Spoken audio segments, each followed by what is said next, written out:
अगर हम कहें तो कोई भी परमाणु है या आयन है तो उसको हम क्या करते हैं, इलेक्ट्रॉन के आधार पे ही समझते हैं। किसके आधार पे समझते हैं? इलेक्ट्रॉन के आधार पे समझते हैं।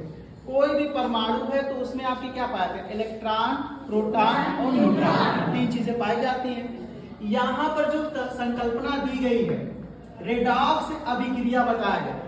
किसकी बात की गई है? रेडॉक्स अभिक्रिया, यानी ऐसी अभिक्रिया जिसमें दोनों हो, ऑक्सीकरण भी हो और अपचयन भी हो, ऑक्सीकरण भी हो और अपचयन भी हो।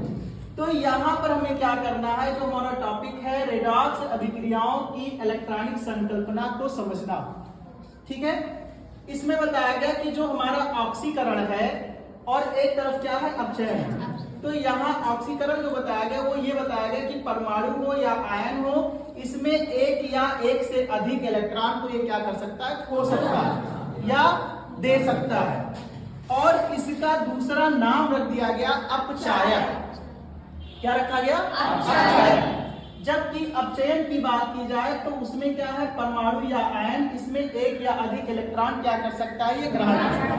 केवल ले सकता है, देगा कुछ भी नहीं, क्योंकि इसके पास जनरली नहीं होते।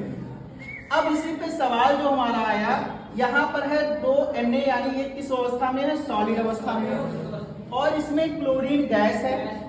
क्लोरीन क्या है? गैस है।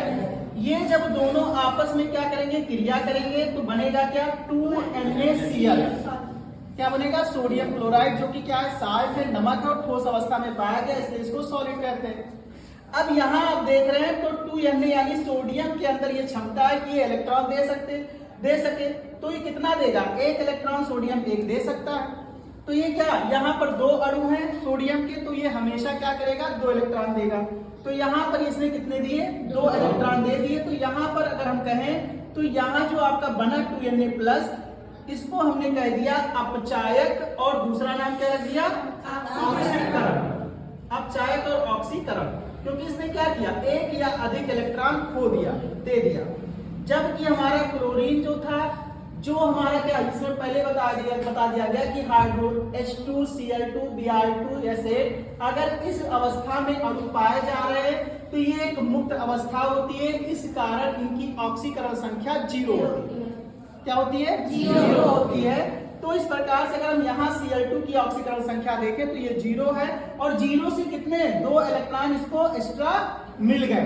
तो यहाँ पर 2 इलेक्ट्रॉन प्राप्त हो गए, और इसका पर्टिकुलर नाम रख दिया गया ऑक्सीकारक और अपचयन कह दिया गया।